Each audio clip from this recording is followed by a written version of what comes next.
ಸಂವಿಧಾನ ಪ್ರಶ್ನೋತ್ತರಗಳ ಭಾಗ 2. ಸಂವಿಧಾನ ರಚನಾ ಸಭೆಯ ಪ್ರಥಮ ಸಭೆ ನಡೆದದ್ದು ಯಾವಾಗ? 9/12/1946 ಪ್ರಥಮ ಸಭೆ ನಡೆಯುತ್ತೆ.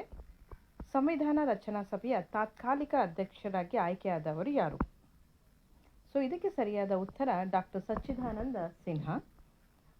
ನಂತರದಲ್ಲಿ ಮೂರನೇ ಪ್ರಶ್ನೆ,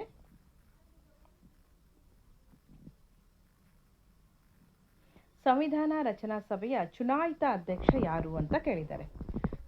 ನೋಡಿ ಸ್ನೇಹಿತರೆ, ಸಂವಿಧಾನ ರಚನಾ ಸಭೆಯ ಚುನಾಯಿತ ಅಧ್ಯಕ್ಷರು ಡಾಕ್ಟರ್ ಬಾಬು ರಾಜೇಂದ್ರ ಪ್ರಸಾದ್ ಅವರು. ಸೊ ಇದಕ್ಕಿಂತ ತಾತ್ಕಾಲಿಕವಾಗಿದ್ದು ಡಾಕ್ಟರ್ ಸಚ್ಚಿದಾನಂದ ಸಿನ್ಹಾ, ಕನ್ಫ್ಯೂಸ್ ಆಗಬಾರ್ದು. ನಂತರದಲ್ಲಿ ಸಂವಿಧಾನ ಕರಡು ಸಮಿತಿಯ ಅಧ್ಯಕ್ಷರು ಯಾರು? ಇದಕ್ಕೆ ಸರಿಯಾದ ಉತ್ತರ ನಿಮಗೆಲ್ಲರಿಗೂ ಗೊತ್ತಿರುವ ಹಾಗೆ ಡಾಕ್ಟರ್ BR ಅಂಬೇಡ್ಕರ್. ರಚನಾ ಸಭೆಯ ಚುನಾಯಿತ ಅಧ್ಯಕ್ಷ ಬಾಬು ರಾಜೇಂದ್ರ ಪ್ರಸಾದ್ ಆದರೆ ಕರಡು ಸಮಿತಿಯ ಅಧ್ಯಕ್ಷ ಡಾಕ್ಟರ್ BR ಅಂಬೇಡ್ಕರ್ ಅವರು.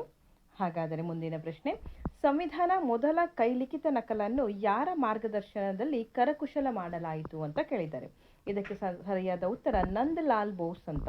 ಅಂದರೆ ಮೊದಲ ಕೈಲಿಖಿತ ಅಂದರೆ ಕೈ ಬರಹದಿಂದ ಮಾಡಿರುವಂಥದ್ದು ಯಾರು ಅಂತ ಕೇಳಿದರೆ ನಂದಲಾಲ್ ಬೋಸ್. ಮೂಲ ಸಂವಿಧಾನವು ಯಾವ ಭಾಷೆಯಲ್ಲಿ ಬರೆಯಲಾಗಿದೆ?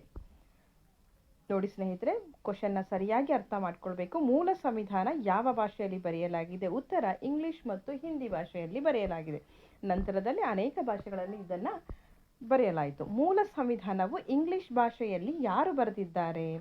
ಸೊ ನಾನು ಹೇಳಿದೆ ಸಂವಿಧಾನದ ಮೂಲ ಭಾಷೆ ಇಂಗ್ಲಿಷ್ ಮತ್ತು ಹಿಂದಿ. ಹಾಗಾದರೆ ಇಂಗ್ಲಿಷಲ್ಲಿ ಬರೆದವರು ಪ್ರೇಮ್ ಬಿಹಾರಿ ನಾರಾಯಣ್ ರೈಜಾದ್ ಅನ್ನೋರು.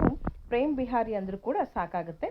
ಮೂಲ ಸಂವಿಧಾನವನ್ನು ಹಿಂದಿ ಭಾಷೆಯಲ್ಲಿ ಬರೆದವರು ಯಾರು ಅನ್ನೋದಾದರೆ ಇದಕ್ಕೆ ಉತ್ತರ ವಸಂತ ಕೃಷ್ಣ ವೈದ್ಯ. ನೋಡಿ, ಇಂಗ್ಲಿಷ್ ಭಾಷೆಯಲ್ಲಿ ಪ್ರೇಮ್ ಬಿಹಾರಿ ಆದರೆ ಹಿಂದಿ ಭಾಷೆಯಲ್ಲಿ ವಸಂತ ಕೃಷ್ಣ ವೈದ್ಯ. ಹಾಗಾದರೆ ಮುಂದಿನ ಪ್ರಶ್ನೆ, ಸಂವಿಧಾನ ರಚನಾ ಸಭೆಗೆ ಸಂಬಂಧಿಸಿದ ಒಟ್ಟು ಸಮಿತಿಗಳು ಎಷ್ಟು? ಸಾಕಷ್ಟು ಬಾರಿ ಎಕ್ಸಾಮ್ಗಳಲ್ಲಿ ರಿಪೀಟ್ ಆಗಿರುವಂಥ ಪ್ರಶ್ನೆ. ಸೊ ಇದಕ್ಕೆ ಉತ್ತರ 22 ಸಮಿತಿಗಳು ಏನಾಯ್ತಪ್ಪ ಅಂತಂದರೆ ಸಂವಿಧಾನ ರಚನಾ ಸಭೆಗೆ ಸಂಬಂಧಿಸಿದ ಒಟ್ಟು ಸಮಿತಿಗಳು. ಭಾರತಕ್ಕೆ ತನ್ನದೇ ಆದ ಸಂವಿಧಾನ ಇರಬೇಕೆಂದು ಮೊದಲು ಪ್ರತಿಪಾದಿಸಿದವರು ಯಾರು? ಉತ್ತರ MN ರಾಯ್. MN ರಾಯ್ ಅವರು ಹೇಳ್ತಾರೆ ಭಾರತ ತನ್ನದೇ ಆದಂತಹ ಸಂವಿಧಾನವನ್ನು ಹೊಂದಬೇಕು ಅಂತ ಹೇಳ್ಕೊಟ್ಟವರು MN ರಾಯ್ ಅವರು. ಸೊ ಹೀಗೆ ನಮ್ಮ ಚಾನಲ್ನ ನೋಡ್ತಾ ಇರಿ, ಶೇರ್ ಮಾಡಿ, ಸಬ್ಸ್ಕ್ರೈಬ್ ಮಾಡಿ. ಧನ್ಯವಾದಗಳು.